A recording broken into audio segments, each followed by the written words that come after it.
निवेदन ठाकुर जी से कि ठाकुर जी आज के दिन शिवरात्रि हम क्यों मनाते हैं? आज ऐसा शंकर जी ने क्या किया था? ये अशोक अग्रवाल जी हैं काशी से। निवेदन महाराष्ट्र से। भैया, जैसे मैंने अभी बताया था आपको कि आज के दिन भगवान भोलेनाथ का विवाह हुआ और बाबा भोलेनाथ माँ पार्वती को ब्याह कर अपने घर लाए थे। आज ये शिव जी का दिन बड़ा शुभ दिन है। आज के दिन जो शिव जी का अभिषेक करते हैं उनको बहुत ही बड़ा, वैसे तो आज सभी हमारे सनातन धर्म में ये नियम है कि सभी शिव जी का व्रत भी रखते हैं और शिव जी का अभिषेक भी करते हैं। तो आज का दिन विशेष है क्योंकि शिवरात्रि हम लोग तब से मनाया जाते हैं जब से हमारे बाबा भोलेनाथ का विवाह हुआ था और विशेष दिन इसीलिए पहचाना जाता है। वैसे तो बाबा की अनेक अनेक कहानियां, अनेक अनेक कथाएं इससे जुड़ी हुई है। सपोज कहते हैं कि राजा बलि के यहाँ पर बाबा भोलेनाथ जाते रहे सुतल लोक में, लेकिन वहां से आज ही के दिन आते हैं, कैलाश पर्वत पे वापस आते हैं। कई कथाएं इससे जुड़ी हुई हैं, लेकिन मुख्यतः जो इससे एक कथा जुड़ी है वो ये कि आज ही के दिन बाबा भोलेनाथ का विवाह हुआ था और जिसका मैंने अभी वर्णन भी किया और जिसके दर्शन आप बाबा भोलेनाथ और माँ पार्वती के रूप में यहाँ पर कर भी रहे हैं। बोलो राधे राधे।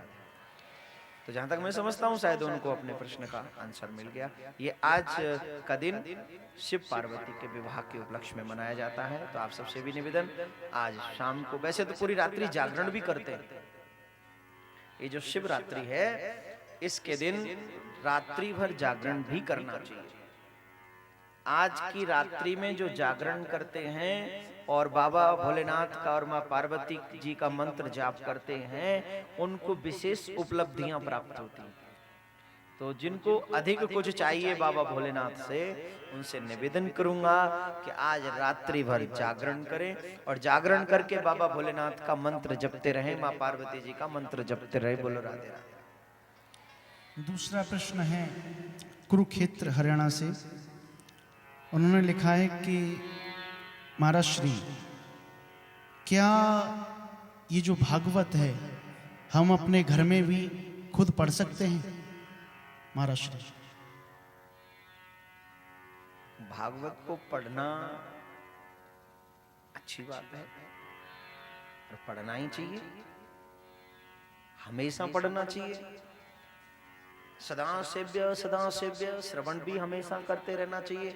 लेकिन एक बात है, भागवत पढ़ें बहुत अच्छी बात है, परंतु शुद्धता का ख्याल रखें, पवित्रता का ख्याल रखें। अपवित्रता उस स्थान पर न लेकर जाएं जहां पर श्रीमद् भागवत महापुराण की ग्रंथि पंक्ति रखी हुई है। वहां जहां पुराण रखा है वहां पर अपवित्रता, सपोज ली जैसे हम लोगों ने भागवत अपने घर में पढ़ना शुरू किया, उसी ग्रंथ को हमारे नन्हे मुन्ने बच्चे उठा लेते, स्पर्श करते, वो उचित नहीं, उससे फिर थोड़ा सा अपवित्रता का प्रभाव पड़ता है। तो अगर भागवत पढ़नी है तो इसके लिए आवश्यक है कि आप अपने घर में एक विशेष स्थान बनावें जिस जगह पर भागवत की उस पोथी को आप विराजमान करावें और नित्य प्रत्य पढ़े। एक नियम भी होना चाहिए, ऐसा नहीं, काफी लोगों को मैंने देखा है कि भागवत जी को ले तो आते, शुरू भी कर देते हैं, लेकिन कई बार बीच में छोड़ देते हैं। तो बीच में नहीं छोड़ना चाहिए भागवत। जब एक बार आपने प्रारंभ किया तो उसको पूर्ण रूपेण पढ़ना चाहिए, एक नियम बनाना चाहिए, नियम के साथ भागवत का पाठ करना चाहिए। और भागवत का पाठ जो है सुख समृद्धि देने वाला है। भागवत का पाठ जब आप करते हो तो इस पाठ से हमको वही मिलता है जो हम चाहते हैं, जो हमें इच्छा रहती है वो हमें भागवत से मिलती है। लेकिन इसके लिए पुनः एक बात का ध्यान रखें, अपवित्रता को दूर रखें, पवित्रता को बनाए रखें। और काफी लोग ऐसे हैं जो भागवत पढ़ते नहीं है, उन लोगों के भी एक निवेदन कर दूं, भागवत अपने घर में तो जरूर रखना चाहिए, भागवत अपने घर में जरूर रखना चाहिए। पीले वस्त्र में बांधकर, पीले वस्त्र में बांधकर भागवत की पोथी का नित्य पूजन करना चाहिए। और जिनके घर में भागवत की पोथी का नित्य पूजन होता है, ध्यान रखिए उनके घर में कभी भी अमंगल नहीं होता है। ये भागवत कथा का महत्व है। इसलिए हम सबको पढ़ नहीं सकते, क्योंकि पढ़ना एक मुश्किल हो जाता है कई बारी। अगर पढ़ भी ना सके तो भागवत की पोथी का नित्य पूजन जरूर करना चाहिए। अपने घर में रखकर, ठाकुर जी के मंदिर में रखकर नित्य पूजन करें, इससे आपकी मनोकामना पूर्ण होगी। बोलो राधे राधे। हाँ जी। तीसरा प्रश्न है नेहा श्रीवास्तव, गुना मध्य प्रदेश से। महाराज श्री, मुझे क्रोध बहुत आता है और उस क्रोध में मैं उल्टा सीधा कार्य कर बैठती हूँ। कृपया क्रोध शांत हो ऐसा कोई उपाय बताएं परम पूज्य महाराज श्री। देखिए भैया, ऐसा तो इस दुनिया में कोई है नहीं जिसको क्रोध ना आता। क्रोध तो सबको आता है, लेकिन क्रोध हमें आगे बढ़ने से भी रोकता है। जिन लोगों को क्रोध पर काबू करना नहीं आता, एक दिन वो अपने इसी क्रोध की वजह से बहुत बड़े अपराध का शिकार भी हो जाते हैं। कई बार इतना बड़ा अपराध कर लेते हैं कि जिंदगी भर सिवाय पछतावे के कुछ बचता नहीं।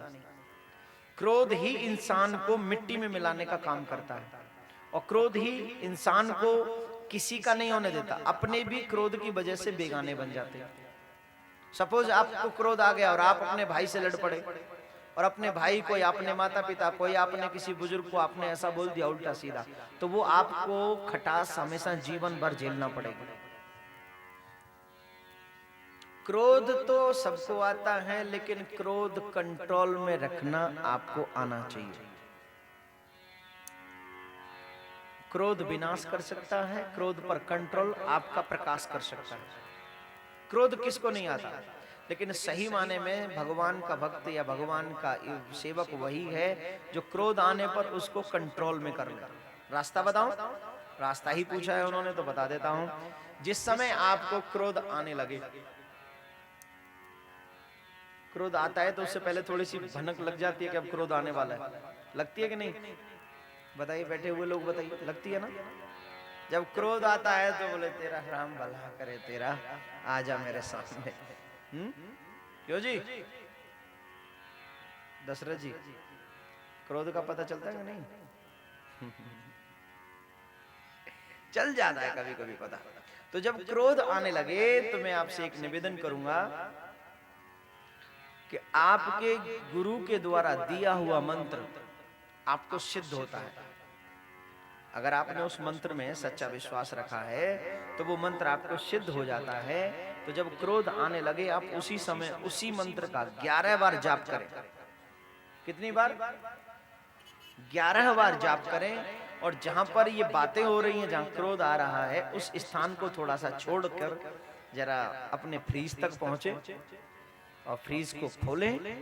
वहां से एक ठंडा पानी का गिलास भरें और उसको पिएं। आपको क्रोध नहीं आएगा, आपका क्रोध उसी समय शांत हो जाएगा। उसी समय। ठंडा गिलास तो मैंने वैसे ही बोला है, पानी का जो बोला है वो तो मैं ऐसे ही बोल रहा हूं। लेकिन ये निश्चित है कि अगर आप अपने गुरु के इस मंत्र को 11 बार जपें, उंगलियों पर काउंट करिए, बाकायदा गिन के बोलिए जो भी आपका मंत्र है। और कई लोग ऐसे होते हैं जिन्होंने नाम नहीं ले रखा, और जिन्होंने नाम नहीं ले रखा वो क्या करें? ऐसे भी तो लोग हैं जिन्होंने नाम नहीं ले रखा, और नाम नहीं ले रखा तो वो उनके लिए एक मैं उपाय बताता हूं, वो महामंत्र का जाप करें। हरे कृष्णा कृष्ण कृष्ण हरे हरे, हरे राम राम राम हरे हरे। इस महामंत्र का 11 बार अपनी उंगलियों पर काउंट करेंगे आप, ऐसे 1 2 3 4 5 6 7 8। तो जब तक 11 पहुंचेंगे आप, आपका क्रोध एकदम शांत हो चुका होगा। ये गारंटी की बात है। बोलो। हाँ जी। चौथा प्रश्न है जगदीश जी हैं ग्वालियर से, मध्य प्रदेश। ये लिखते हैं, ठाकुर जी मैं गणेश जी को इष्ट मानता हूँ और वल्लभ संप्रदाय से मैं दीक्षित हूँ, क्या ये सही है परम पूज्य महाराज जी? आपका जो प्रश्न है जगदीश जी, विचित्र है, क्योंकि आपने मंत्र लेने से पहले ही अपना इष्ट गणेश जी को कह दिया है। गणेश जी आपके इष्ट नहीं है, क्योंकि व्यक्ति का इष्ट तभी बनता है जब वो दीक्षा ले लेता है। जिन गुरु से हम दीक्षित होते हैं और वो गुरु जो जिस देवी देवता की पूजा करते हैं वही हमारे इष्ट होते हैं। इसलिए आप वल्लभ संप्रदाय से दीक्षित हैं तो आपके इष्ट लड्डू गोपाल जी हुए। आपको लड्डू गोपाल जी को ही अपना इष्ट मानना चाहिए, आपके इष्ट वही हैं। और रही बात आप गणेश जी को पूजते हैं तो देखो गणेश जी को पूजने में कोई बुराई नहीं है, क्योंकि गणेश जी ही एक ऐसे देवता हैं, प्रत्येक पूजा से पहले गणेश जी महाराज की पूजा होती है। तो गणेश जी को आप पूज तो सकते हैं लेकिन इष्ट नहीं कह सकते। इष्ट जो हैं वो आपके लड्डू गोपाल जी हैं। तो आप हमेशा हमेशा लड्डू गोपाल जी की सेवा करें, उनको अपना इष्ट माने। मैं ये सलाह नहीं देता आपको कि आपको गणेश जी छोड़ने पड़ेंगे, आपसे ये नहीं कह रहा मैं। आप गणेश जी की भी पूजा कर सकते हैं, लेकिन गणेश जी में भी लड्डू गोपाल का दर्शन करें। गणेश जी में भी लड्डू गोपाल का ही, क्योंकि काफी बार मैंने देखा है हम लोग भक्ति भी ढंग से कर नहीं पाते। रामनवमी आ गई तो बोल के भय प्रगट कृपाला दीन दयाला, कृष्ण जन्माष्टमी आ गई तो नंद के आनंद भयो, और शिवरात्रि आ गई तो आज पूरे भारत में देखो ओम नमः शिवाय ओम नमः शिवाय। और नवरात्र आ गए तो जय अम्बे गौरी मैया जय अम्बे गौरी। देवता एक होते, एक देवता को मानो, एक सादे सब सदे, सब सादे सब जाए। एक को मानोगे तो तुम पार हो जाओगे, अगर चार को मानोगे तो चार को मानोगे तो एक कहेगा वो जाएगा तारने, एक कहेगा वो जाएगा तारने। चारों में से अगर कोई ना आया तो तुम तरोगे कहां से, तुम तो बीच में ही रह जाओगे। तो अगर भव सागर से पार होना है, मौसमी भक्ति करना बंद कर दो। काफी लोग कहते हैं हमें ये नहीं मिला, हमें ये नहीं मिला। नहीं मिला उसके पीछे एक ही कारण है, क्योंकि आपकी भक्ति दृढ़ नहीं है, आपकी एक देवता में श्रद्धा नहीं है। हमसे अगर कोई कह दे बोले वहां मसान वाले बाबा बहुत सुनते हैं वहां जाओ, तो तुरंत वहां चले जाएंगे। वहां पीर बाबा सबको दे रहा है तो वहां चले जाएंगे। वहां हनुमान बाबा दे रहा है तो वहां चले जाएंगे। वहां बांके बिहारी जी दे रहे तो वहां चले जाएंगे। बोले वैष्णो देवी चले जाओ तेरे सब संकट कट जाएंगे, तो बोले अब तो वैष्णो देवी देखिए, वहां पहुंच जाएंगे। तो ये जो भटकाव है हमारा, इसी भटकाव को जोड़ना। श्रद्धा का मतलब जानते हैं आप क्या कहते हैं? श्रद्धा का मतलब है अटूट, एक बार हो गया सो हो गया। मेरा एक ही देवता है, इसी देवता में मेरे राम हैं, इसी देवता में मेरे कृष्ण हैं, इसी देवता में मेरे गणेश हैं। जितने भी देवता हैं वो सभी मेरे इष्ट में विराजमान हैं। ऐसा भाव मन में रखना चाहिए और इसी भाव के साथ में अपने देवता की, अपने इष्ट की पूजा करना चाहिए। हाँ, जब तक आपने संप्रदाय से नाम नहीं लिया, दीक्षित नहीं हुए, तब तक आपके इष्ट वही थे जो आप समझ रहे थे। लेकिन जब आप किसी संप्रदाय से दीक्षित हो गए तो आपके इष्ट लड्डू गोपाल जी हैं। आपको लड्डू गोपाल जी की पूजा करना चाहिए, अपना इष्ट उनको मानना चाहिए। गणेश जी की पूजा करने में हानि नहीं है, नुकसान नहीं है, लेकिन उनमें भी लड्डू गोपाल का दर्शन करना चाहिए। बोलो राधे राधे। राधे राधे। हाँ जी महाराज। ये 5वां प्रश्न कैलाश यादव जी हैं, गुड़गामा हरियाणा से। ये लिखते हैं, महाराज श्री, मेरे जो गुरु जी हैं वो पूरे हो चुके हैं, क्या मैं दूसरा गुरु मंत्र ले सकता हूं? महाराज श्री। राधे राधे। जोर से बोलना पड़ेगा भैया। राधे राधे। ये थोड़ी सी मेरे विचार से गुरु के प्रति श्रद्धा कम है, आप इसलिए ये बात बोल रहे हैं। क्योंकि गुरु एक बार धारण किया जाता है, गुरु और पिता कभी भी चेंज नहीं हो सकता। जीवन में जब तुम्हारा कोई गुरु बन जाए तो दूसरा गुरु धारण करने विचार करना भी अपराध है, पाप है। जब तुम एक ही गुरु के प्रति समर्पित नहीं हो सके तो दूसरे गुरु की कैसे निष्ठा करोगे? ये बात तो गलत है। रही बात, उन्होंने कहा कि हमारे गुरुजी पधार गए, ये गलत भाव है। गुरुजी कभी भी पधारते नहीं। गुरुजी अगर पधार जाएंगे तो बचेगा क्या? गुरुजी तो हमेशा हमारे साथ रहते हैं, हमारे हृदय में रहते हैं, हमारे दिल में रहते हैं, हमारे दिमाग में रहते हैं। गुरु हर जगह मौजूद रहते हैं। गुरु कभी पधारते नहीं है। गुरु मंत्र दोबारा नहीं लिया जा सकता। गुरु मंत्र तो सिर्फ एक बार लिया जाता है। इस बात का विशेष ध्यान रखें। लेकिन आजकल बहुत प्रचलन है। एक माता जी मेरे पास में आई, बोले गुरुजी मेरे ना जब मैं कुंवारी थी तब मैंने एक मंत्र लिया था गुरुजी से, तो वो गुरुजी 2-4 साल बाद पधार गए। फिर बोली कि जब मैं अपने ससुराल पहुंची तो वहां जो परिवार के गुरु थे उनसे मैंने दीक्षा ले ली, तो 2-4 साल बाद वो भी गुरुजी पधार गए। अब मैं आपके पास आई हूं तो मैंने हाथ जोड़े, माता जी मुझे गुरु मत बनाना।